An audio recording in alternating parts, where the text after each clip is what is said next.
आदिवासियों के लिए अलग मंत्रालय बनाया। हम तो उन आदिवासियों के पुजारी हैं, भक्त हैं, भक्त।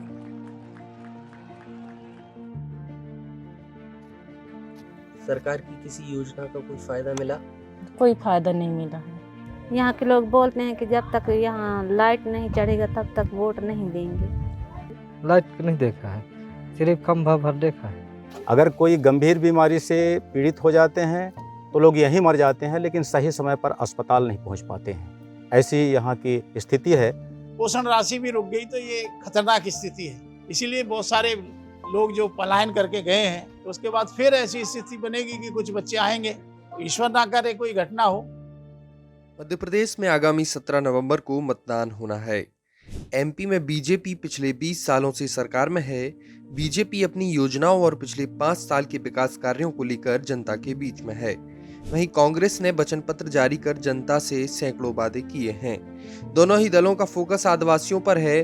प्रदेश की आबादी में 21% आदिवासियों की संख्या है, लिहाजा उन्हें लुभाने के लिए हर तरह के दावे और वादे किए जा रहे हैं। न्यूज लॉन्ड्री और दामुक नायक की टीम ने प्रदेश के आदिवासी बहुल इलाकों में पड़ताल की है। देखिए हमारी ये ग्राउंड रिपोर्ट।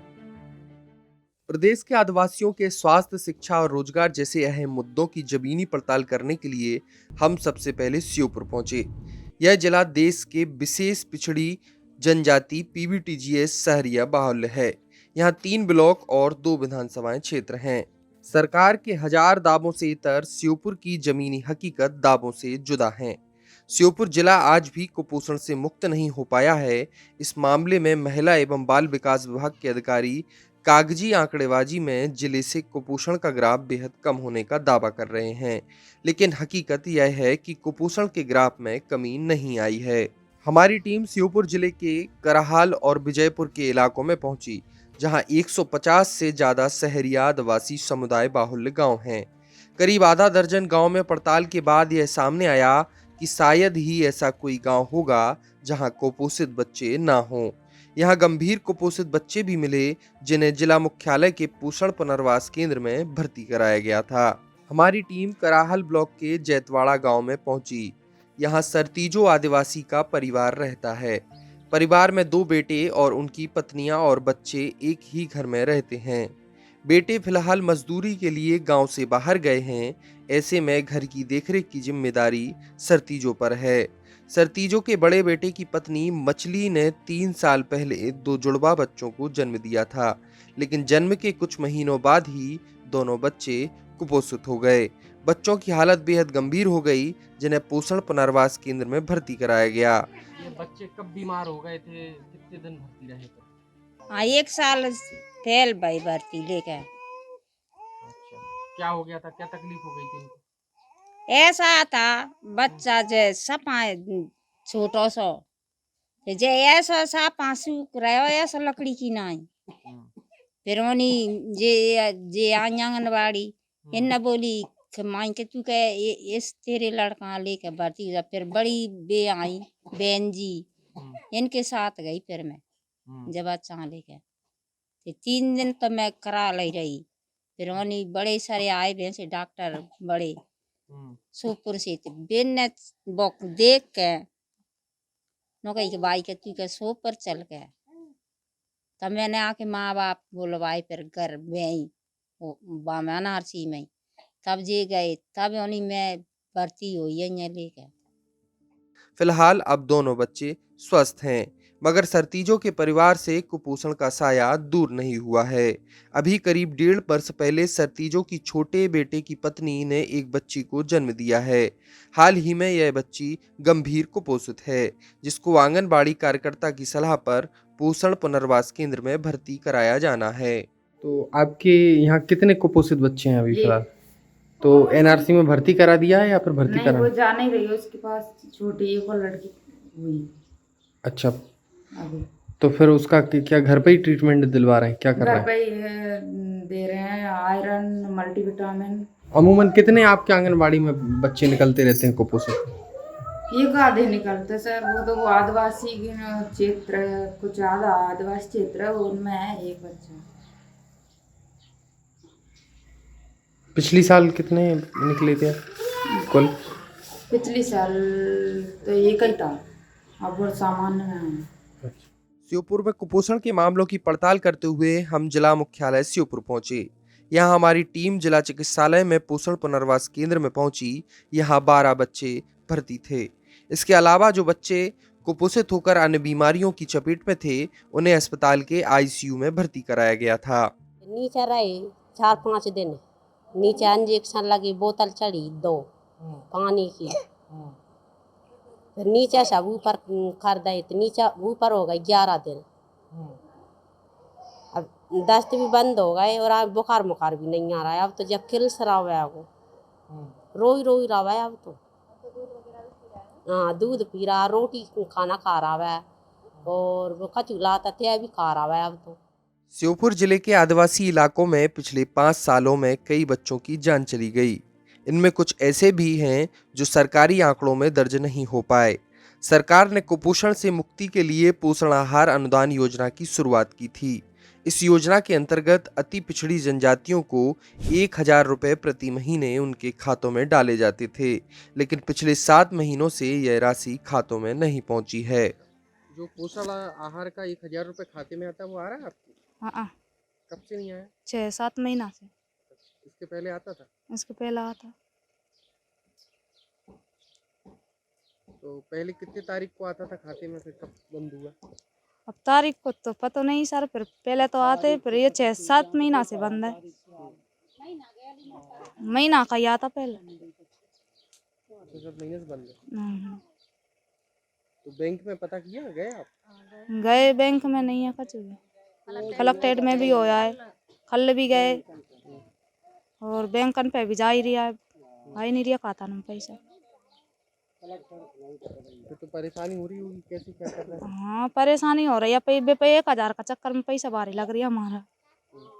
हाँ, डेली जा रही है खाना में कागज लगा में। क्या बोल रहे हैं कलेक्ट्रेट में लोग? न कहे 5-6 दिन में आ जाएगा पैसा, वे ऑनलाइन करे दे और नहीं आवे। 7 महीना से नहीं आया। 7 महीना से नहीं। श्योपुर में आदिवासियों के लिए काम कर रही संस्था एकता परिषद भी दावा करती है कि जिले में कुपोषण पूरी तरह खत्म नहीं हुआ है। रोजगार की समस्या इसका प्रमुख कारण है। यहाँ के आदिवासी रोजगार की तलाश में सीमावर्ती राज्य राजस्थान में पलायन कर जाते हैं। तरफ तो ये मजदूरी का कम मजदूरी का समय आ गया। अभी मजदूरी अब चालू होगी, धान कटाई चालू होगा, फिर गेहूं चालू होगा, फिर सरसों कटेगी, तब मजदूरी चालू होगी। इस बीच में कुछ नहीं था, उसमें से ये पोषण राशि भी रुक गई, तो ये खतरनाक स्थिति है। इसीलिए बहुत सारे लोग जो पलायन करके गए हैं, तो उसके बाद फिर ऐसी स्थिति बनेगी कि कुछ बच्चे आएंगे। ईश्वर ना करे कोई घटना हो। श्योपुर जिले के कुपोषण स्थिति को समझने के बाद हमारी टीम अलीराजपुर जिले में पहुंची। वर्ष 2021 में आई नीति आयोग की रिपोर्ट में कहा गया कि पूरे भारत में अलीराजपुर वो ही जिला है जो सबसे ज्यादा गरीब है। अलीराजपुर पहुंचते ही जनजातीय संस्कृति चारों ओर दिखाई दे रही थी। स्थानीय लोगों से पूछताछ में पता लगा कि अलीराजपुर के कुछ ऐसे गांव हैं जहां जाना बेहद कठिन है। हमने उन इलाकों में जाने का फैसला किया। सुबह होते ही अलीराजपुर से हम रवाना हो गए। करीब 30 किलोमीटर की दूरी तय करने के बाद हम ककराना गांव के नर्मदा नदी के तट पर पहुंचे। यहाँ कुछ मोटर बोट और सामान कश्तियां किनारे पर लगी हुई थी। नदी के उस पार कई गांव हैं। नदी के उस पार किनारे पर छोटे छोटे टापुओं पर घर बने हुए हैं, लेकिन इस वक्त नदी में पानी का बहाव तेज है। बोट चालकों से बातचीत करने के बाद एक मोटर बोट चालक जितेंद्र नदी के उस पार गांव में हमें ले जाने को तैयार हो गया। मोटर बोट में हम बैठे और गांव की ओर रवाना हो गए। करीब 40 मिनट में नदी के दूसरी तरफ के गांव दिखाई देने लगे। यह गांव झंडाना है। यहाँ एक टापू पर करीब 4 घर बने हुए थे। इसमें से एक घर आदिवासी डूंगर सिंह का है। डूंगर सिंह अपनी पत्नी और 2 बच्चों के साथ यहाँ रहते हैं। वह नर्मदा नदी के किनारे थोड़ी सी जगह में खेती और मजदूरी करते हैं, जिससे उनका परिवार का भरण पोषण बड़ी मुश्किल से हो रहा है। डूंगर सिंह ने कहा कि इसी साल नर्मदा में आई बाढ़ के कारण उनकी बोट डूब गई। इसी बोट से वह ककराना के गांव में जाते थे और मजदूरी करते थे। क्या दिक्कतें यहाँ रहती हैं आपको? नर्मदा के किनारे आप रह रहे हो। कहीं भाकरिया माकरिया नाखती मासी पड़े 150 200 सब पड़ा करे दाना महंगे ला 20 रुपये ही के दाना वार मिलता नहीं पाकता नहीं वारो नदी भरा गई आँखों डूब गयो और पाक तो नहीं कहीं नहीं कहीं खाई ले दाना बेसरित जाता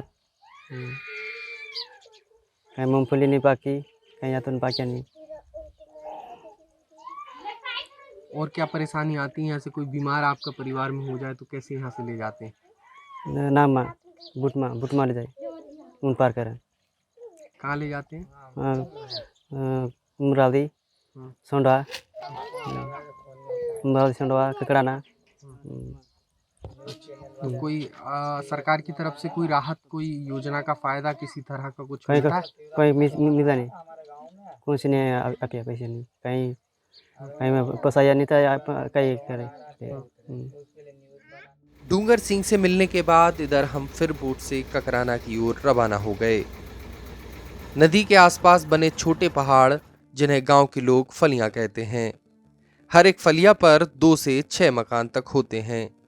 ऐसे ही नर्मदा के किनारे इन गांव में सैकड़ों घर बने हुए हैं। हम नदी के किनारे गांव की फलिया पर पहुंचे। यहां हमें ललिता और उनका परिवार मिला। ललिता अपने पति सुरेश और उसके भाई की पत्नी एवं 4 बच्चों सहित एक छोटे से झोपड़े में रहते हैं।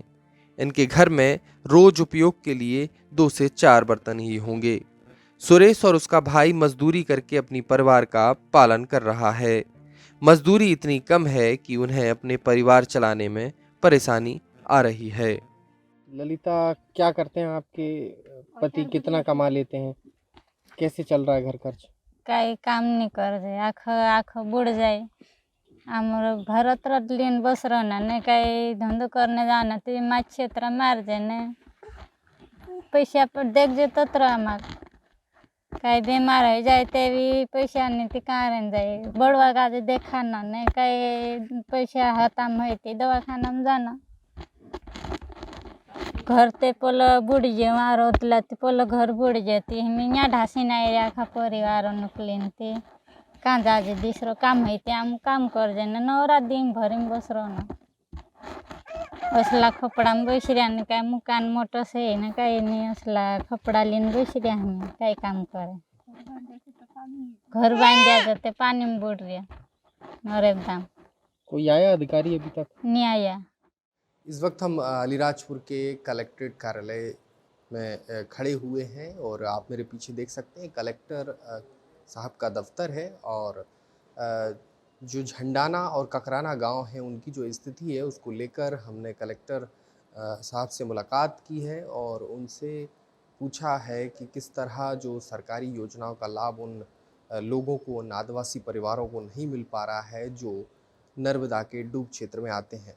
लेकिन फ़िलहाल कलेक्टर ने इस मामले में ऑन कैमरा कुछ भी कहने से इनकार कर दिया है। उनका कहना है कि आदर्श आचार संहिता के चलते वो किसी भी तरह का वीडियो बाइट नहीं देंगे।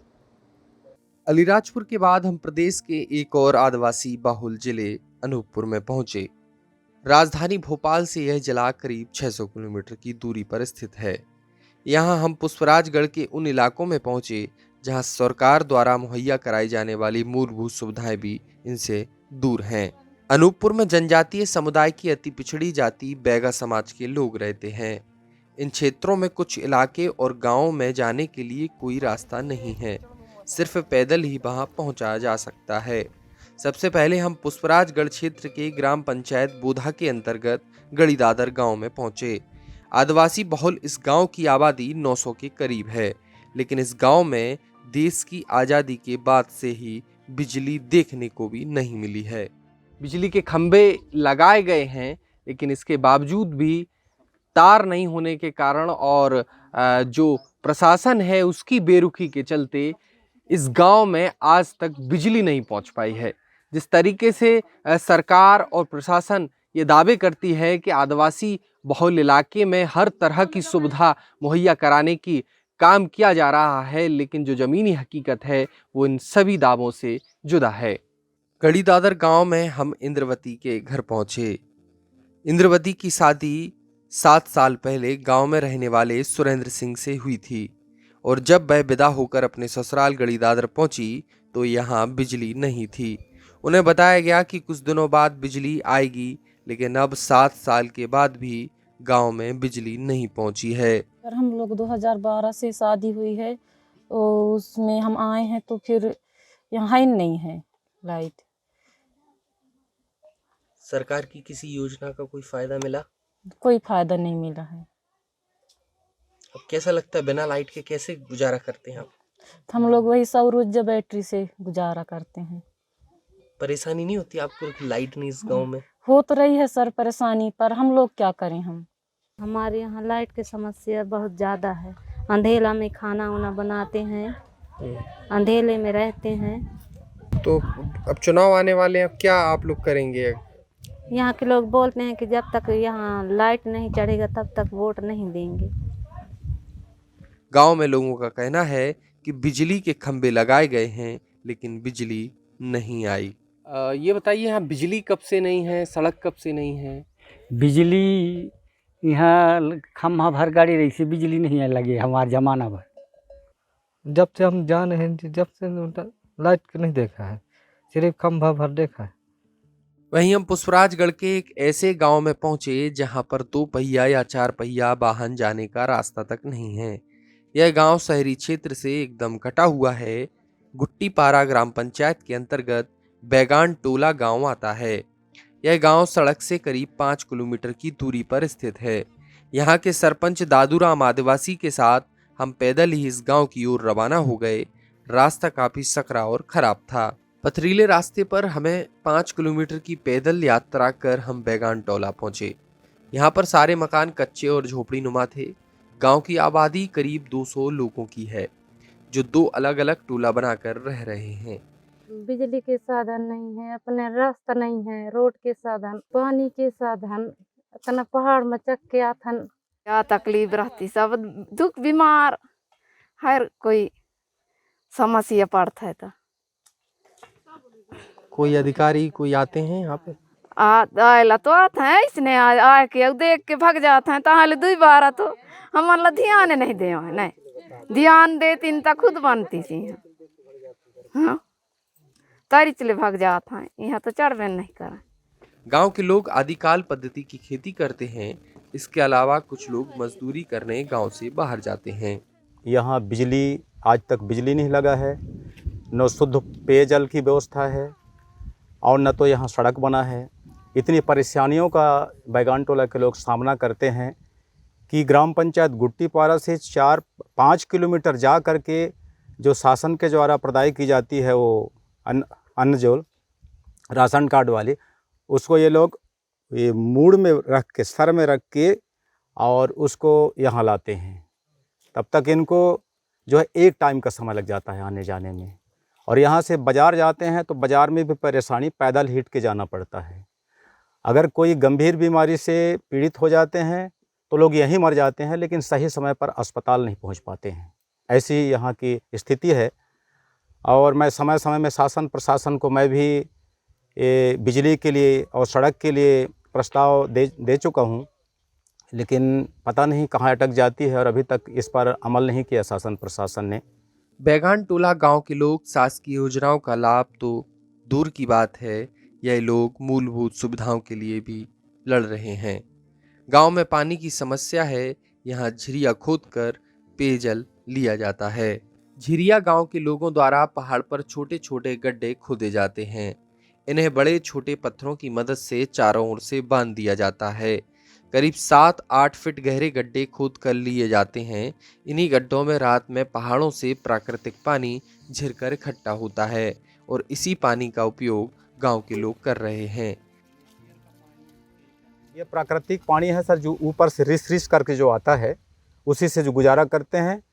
तो ये शुद्ध नहीं है और पीते हैं तो पेचिश होना स्वाभाविक है। और तरह तरह के जो जलीय कीड़ा हैं उनसे भी प्रॉब्लम जाता है इन लोगों को। तो आए दिन बीच बीच में तो परेशानी रहती है और स्वास्थ्य सही नहीं रहता इन लोगों का। अनूपपुर जिले से 60 किलोमीटर दूर ये जो गुट्टीपारा ग्राम पंचायत है, वहाँ रोड के माध्यम से करीब 4 किलोमीटर का एक पहाड़ी का इलाका है। वहाँ से पैदल चलकर हम इस बैगान टोली में पहुंचे हैं और आप देख सकते हैं मेरे पीछे आपको एक झिरिया नज़र आ रही होगी। इसी झिरिया से जो आदिवासी लोग हैं वो पानी भरते हैं और उनके जो दिन भर के रोज़मर्रा के जो काम है वो इसी पानी से हो रहे हैं। पेयजल की व्यवस्था एकदम ख़राब यहाँ पर है, क्योंकि किसी तरह के कुएं, तालाब या अन्य माध्यम से इन लोगों को पानी नहीं मिलता है। फ़िलहाल जो गांव के लोग हैं उन्होंने झिरिया खोदी है और इसी झिरिया में से ये पेयजल पानी ले रहे हैं। अनूपपुर के बाद हम एक और आदिवासी बाहुल्य जिले बालाघाट में पहुंचे। बालाघाट से करीब 20 किलोमीटर दूर हम पीपर टोला गांव में पहुंचे। पूरा गांव सड़क की एक तरफ में बसा हुआ है। यहीं बाबा भैया सीओ की चाय नाश्ते की दुकान है। घर के आगे उन्होंने यह दुकान बनाई है। लकड़ी के झोपड़े में यह दुकान संचालित कर वह अपने परिवार का पालन कर रहे हैं। मेरा नाम लक्ष्मी शिव है और मेरे पति की छोटी सी दुकान है चाय नाश्ते की, जिसमें मैं भी मदद करती हूँ। इसी से हमारा घर चलता है और छोटा सा धंधा है चाय नाश्ते का, उसी के पीछे हम दिन भर मेहनत करते हैं। चाय बेचते हैं, नाश्ता बेचते हैं, उसी से हमारा खाना पीना जो भी है तो ये सब सारी चीज़ चलता है। ऐसा है जैसे हम कम पढ़े लिखे हैं, है ना। हमने एक दो बार ट्राई किया था कि जैसे हमें लोन चाहिए दुकान के लिए, तो कहा गया था पंचायत के थ्रू कि नहीं, अगर आप 10वीं पास हो या थोड़ा पढ़ाई लिखाई में ज़्यादा हो, है ना, तो उस हिसाब से भी लोन मिल सकता है। लेकिन अब जो इंसान कम पढ़ा लिखा हो, जिसका कोई ना खेती ना बाड़ी, हम बेरोजगार आदमी, है ना, छोटी सी दुकान लेके बैठे हैं, उसी से अपना परिवार चला रहे हैं, बाल बच्चे पाल रहे हैं, बस अपने दम पे। ऐसा है। और सरकार का अगर कोई लाभ मिलता तो और अच्छे से होता सब कुछ। कितने लोग हैं परिवार में? परिवार में मम्मी पापा हैं जो वृद्ध हैं, है ना, और 2 बच्चे हैं मेरे, बीवी है, बस 7 लोगों का परिवार है मेरा। अब ये छोटी सी चाय नाश्ते की दुकान के भरोसे मैं अपना परिवार पालता हूँ। मध्य प्रदेश में आदिवासियों को लुभाने के लिए मौजूदा भाजपा सरकार ने कई दावे किए, लेकिन जब इन दावों की पड़ताल की गई तो हकीकत आपके सामने है। सरकार की योजनाएं और मूलभूत सुविधाएं अभी भी आदिवासियों से कोसों दूर दिखाई दे रही हैं। न्यूज लॉन्ड्री और द मूक नायक के लिए मध्य प्रदेश से अंकित पचौरी की रिपोर्ट। पत्रकारिता का नासूर बन चुके विज्ञापन के मॉडल को खारिज करके खबरों की इस दुनिया को बदलिए, ताकि पत्रकारिता आपके लिए जवाबदेह बने। newslaundry.com/subscription पर क्लिक कीजिए और अपने मन मुताबिक पेमेंट का विकल्प चुनिए, क्योंकि हमारे सब्सक्राइबर्स का नारा है, मेरे खर्च पर आजाद हैं खबरें।